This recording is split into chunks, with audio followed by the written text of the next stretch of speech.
over the last couple days, we sent packages out to everybody. So as this happened with us, this pandemic happened, we had to really decide that, were we going to close up shop and not have a restaurant anymore?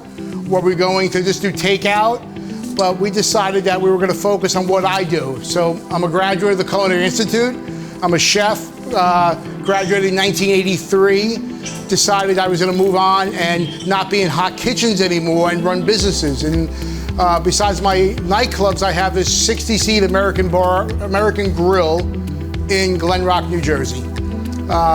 We're now starting to do virtual cooking classes. So, as I said earlier, you're starting to get some packages over the last couple of days about a class. And we're going to teach you today on how to cook corn.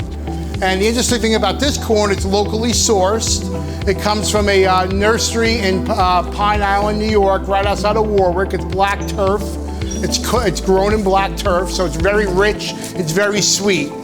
The corn that I have in front of me is probably that you guys have, was picked yesterday morning. We put it together and we sent it out to everybody. So the key with corn is that, most people think you just put it in a pot and you cook it.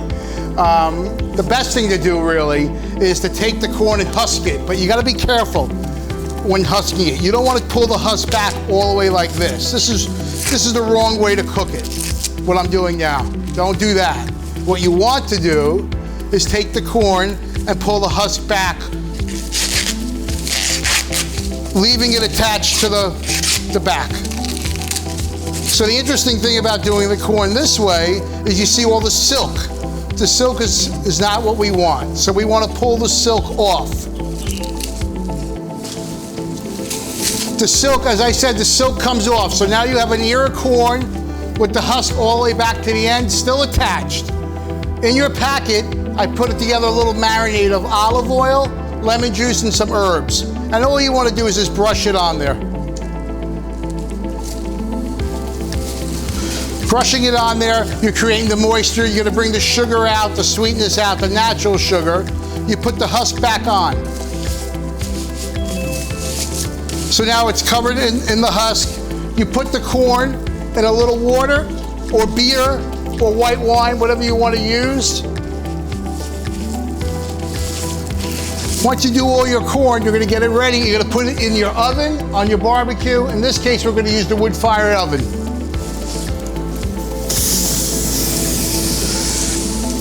So it takes about 2 to 3 minutes for the corn to cook. And what you want to do is get it nice and hot, char the outside of it. The husk is going to burn, and that's okay because you're going to get the flavor.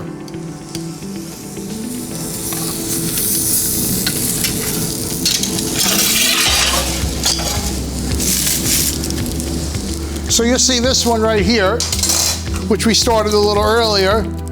I was able to cook the husk. The corn's cooked. It comes out. Now it's pretty hot.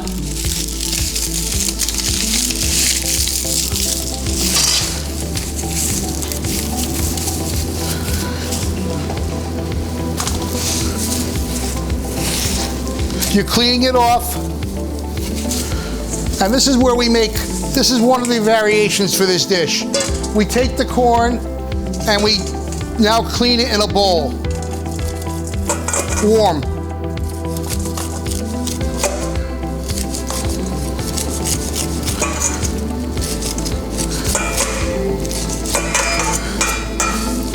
After you clean the corn, you're going to see inside the kernels, there's milk. You want to milk the corn. By doing that, you're taking out all the flavors, all the juice.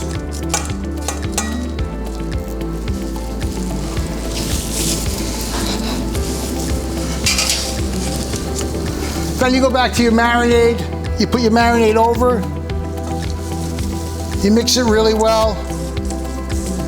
And you have corn that you can use either as a cream corn.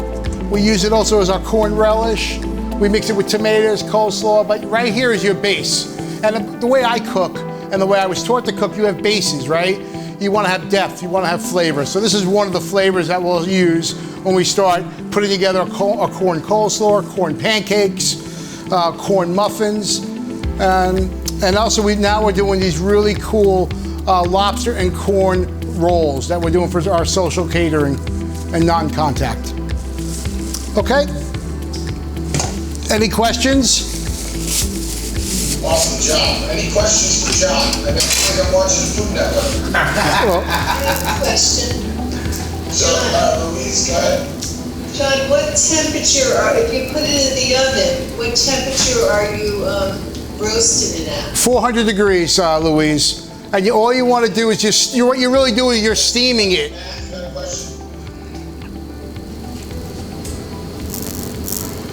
I have a question. All right, go ahead, Emery. Okay, John, I have my corn already, you see it? Now, I put it on the grill. How long would I put it on the grill for? What you want to do is on the grill, you want to cook it about 3 to 5 minutes, and you want to turn it. And you're going to see it flare up, and that's okay. And I'll show you, like the one coming out of the oven now is probably flaring up. You can start seeing, here you go, check it out. Oh, wow. So we see how quick that really wasn't that long, and I'm not timing it, but I can just tell that you're starting to see the way it's starting to juice right there. Okay, so I'm having this for breakfast. That's good. There's a great recipe. Mix it with pancake batter. You know? Okay. Any other, Steve Woolen. If somebody makes this in the oven, does that get a little smoky? I mean, does the husk burn? Is that an issue? Now, Steve, we know we have to keep you out of the kitchen for what your wife said, so she told me not to make sure you didn't get a package because you're not allowed in the kitchen. We can stage Steve for a nightmare kitchen. Juliet, I see you had a question. Yes, I saw a recipe recently where they recommended that you cook your corn in milk. Yeah, I mean, Juliet, there's so many recipes out there, and years ago they used to tell us to take the corn, put it in butter and milk, and then boil it. But the corn nowadays, you just need to blanch it quickly. You can put the marinade on it, and you can do a milk, almost like a milk and lemon pepper marinade you can brush it on. That's what I suggest. I think you should keep it very simple, and corn you want to cook quick. Keep the flavors in. Excellent. I see there's a lot more questions, so we'll go to George. Hey, John, thank you very much for the package, but you didn't explain the filet mignon you sent me. What do we do with the filet mignon? That was our secret. That's because you cleaned for me. I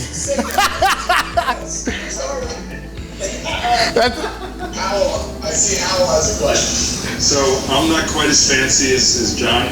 So if I just ate that as corn on the cob, that looks delicious to me as well. Yeah, and Howell, that's a good point, because when we pick this corn, this is the God's honest truth, we eat 2 to 3 ears each raw.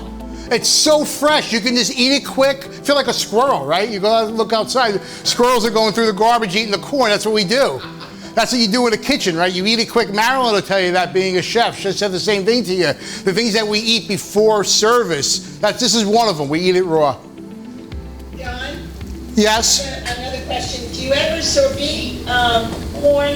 Like my brother puts it in a pouch, and he puts butter in it, and then he sorbets it. Yeah, it's funny because we'll do all this in August and September. As the corn's finishing up, we'll take it, we'll flash it, we'll sous vide it, and we'll put it in the freezer so we have it all winter. So at least we have a quality corn. Right. We do that with corn. We'll do it with sweet potatoes because they run out of season. Okra is another one we do it with. It depends what you really want to use on the menu.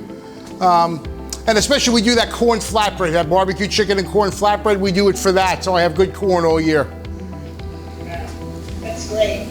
Excellent. Any last questions for John? Celeste?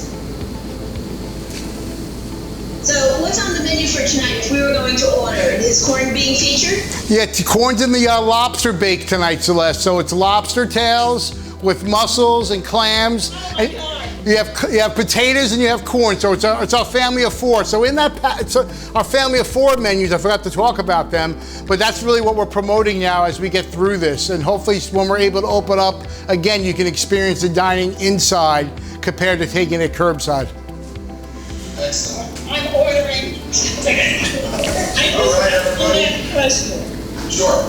What's the actual name of your restaurant? I didn't hear it. I'm sorry. It's called Iachetti's American Kitchen, and I'm located in Glen Rock, New Jersey, right across the street from the Bottle King, next to the Kosher Nosh. Excellent. All right, great job, John. That was the first, that went great. Great. Thank you, everybody. And thanks to Doug and John and Michael, everybody. Thank you.